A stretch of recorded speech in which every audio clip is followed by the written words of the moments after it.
Pasar Rakyat Modern Bauntung.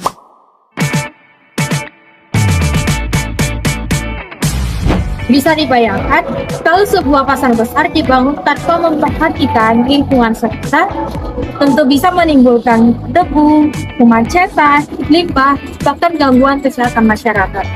Karena itulah pembangunan pasar rakyat modern Bauntung memerlukan dokumen RKL-RPL sebagai panduan pengelolaan lingkungan. Pembangunan pasar rakyat modern Bauntung dilakukan untuk meningkatkan fasilitas perdagangan dan pelayanan masyarakat di Kota Banjarbaru. Kegiatan pembangunan pasar memiliki potensi menimbulkan dampak terhadap lingkungan fisik, sosial, ekonomi, dan kesehatan masyarakat di sekitar lokasi proyek.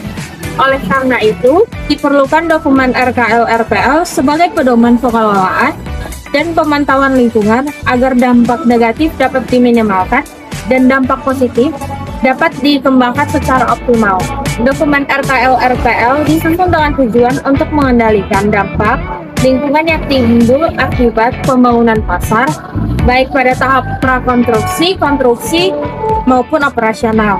Selain itu, dokumen ini bertujuan untuk memastikan kegiatan pembangunan tetap sesuai dengan ketentuan peraturan lingkungan hidup serta menjadi pedoman dalam pelaksanaan pengelolaan dan pemantauan lingkungan secara berkelanjutan. Menurut teman-teman, dampak apa ya yang biasanya muncul saat ada proyek pembangunan pasar di suatu daerah? Gambar ini merupakan pasar rakyat modern Bauntung di Kota Banjarbaru pada tahun 2019. Kebijakan lingkungan hidup. Pemrakasa kegiatan memiliki komitmen untuk melaksanakan pengelolaan lingkungan hidup sesuai dengan peraturan yang berlaku.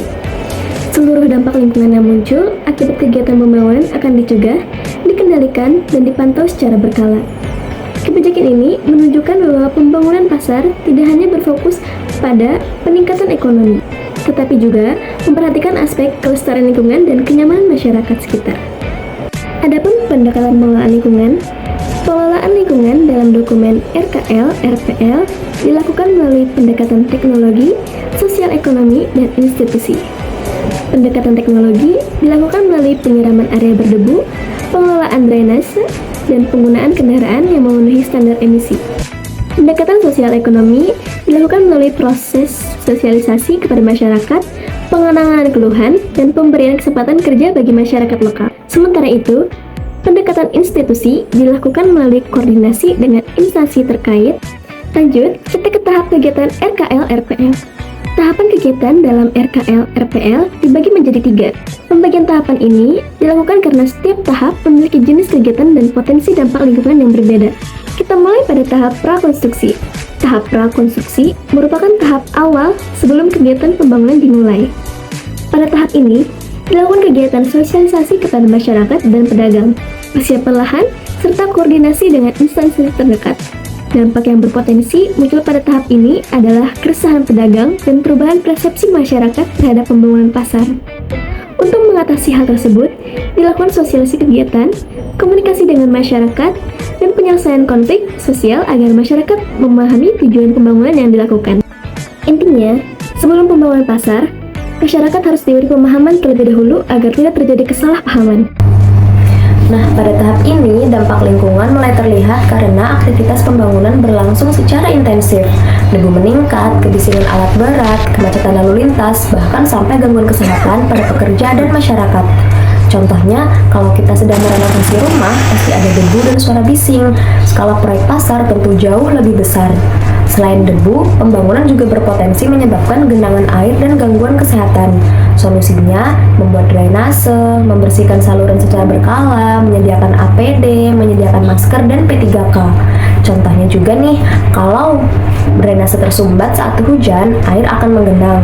Karena itu, pengelolaan drainase menjadi sangat penting.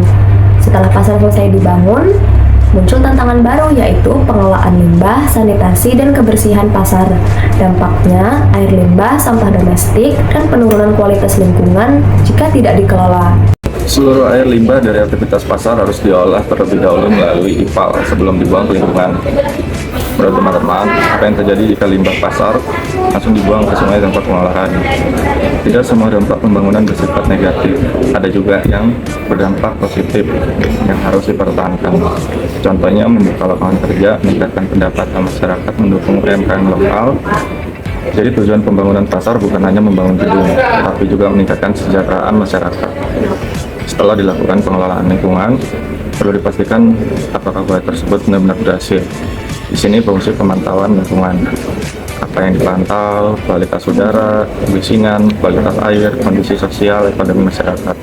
Pemantauan dilakukan melalui pengukuran langsung, observasi lapangan, wawancara masyarakat, dan dokumentasi berkala. Jadi tidak hanya mengandalkan teori, tetapi benar-benar mengecek kondisi di lapangan seperti apa. Sebagai kesimpulan, RPL sendiri berperan penting dalam memastikan pembangunan Pasar Modern Bauntung tetap memperhatikan aspek lingkungan. Melalui pengelolaan dan pemantauan yang telah dilakukan sejak tahap perencanaan hingga operasional, diharapkan pasar dapat memberikan manfaat ekonomi tanpa mengorbankan kualitas lingkungan dan kenyamanan masyarakat.